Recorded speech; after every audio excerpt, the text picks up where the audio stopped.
शिक्षक मित्रांनो, guideline for teachers, शिक्षकांसाठी मार्गदर्शिका सूची आपण या मॉड्यूलच्या आधारे शिकणार आहोत।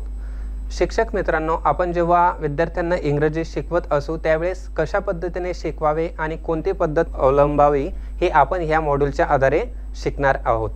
यामध्ये आपल्याला ज्या गोष्टी फॉलो करायच्या आहेत त्या आहे नो युअर स्टुडंट्स।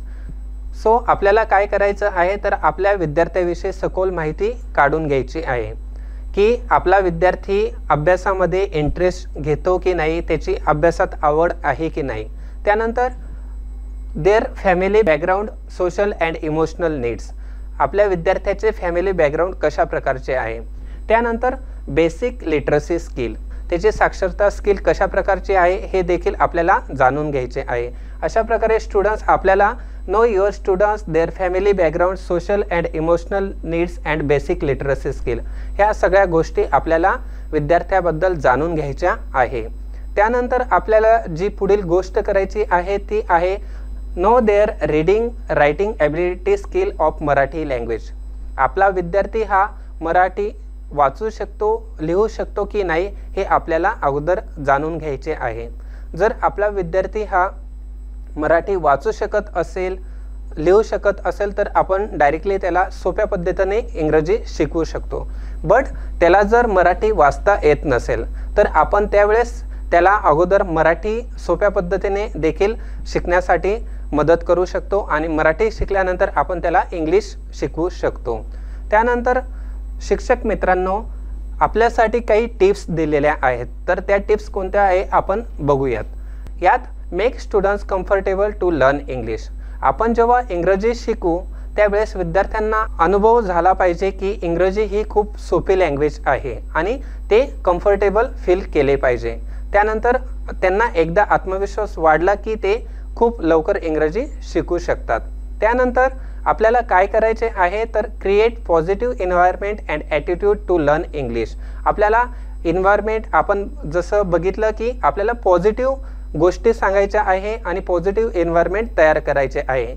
सो विद्यार्थी आपोआपच स्वतःहून इंग्रजी शिकण्यासाठी प्रोत्साहित होईल। त्यानंतर please give 4 line notebooks or papers to each student so as to enable them to write pre test paper and post test paper. आपण जेव्हा मॉड्यूल 1 शिकवणार आहोत त्या अगोदर आपल्याला काय करायचे आहे तर प्री टेस्ट पेपर कंडक्ट करायची आहे आणि यातून आपल्याला काय समजेल तर विद्यार्थ्याचं प्रिव्हियस नॉलेज काय आहे, त्याचं ज्ञान काय आहे हे आपण प्री टेस्टच्या आधारे बघू शकतो। आणि आपण जेव्हा मॉड्यूल 1 हे पूर्ण कंप्लीट करू, 1 बाय 1 सगळे टॉपिक आपण शिकवणार आहोत, त्यानंतर आपल्याला पोस्ट टेस्ट पेपर घ्यायचा आहे आणि आपल्याला या माध्यमातून कळेल की विद्यार्थ्याने किती ज्ञान इंग्रजीबद्दल आत्मसात केले आहे। Break the inhibition and fears to learn English, विद्यार्थ्यामधील इंग्रजी शिकण्याची भीती जी आहे ती आपल्याला पूर्णपणे काढायची आहे।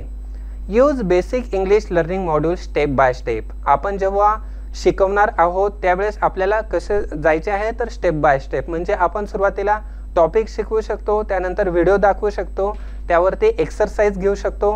अशा प्रकारे आपण स्टेप बाय स्टेप पुढे जाणार आहोत। Once you create the conducive environment to for English learning, do the pre test paper in this module 1। आपण जेव्हा पॉझिटिव्ह एन्व्हायरमेंट तयार करणार आहोत त्यानंतर आपल्याला काय करायचे आहे तर आपल्याला प्री टेस्ट पेपर करायची आहे जी की मॉड्यूल 1 मध्ये दिलेली आहे।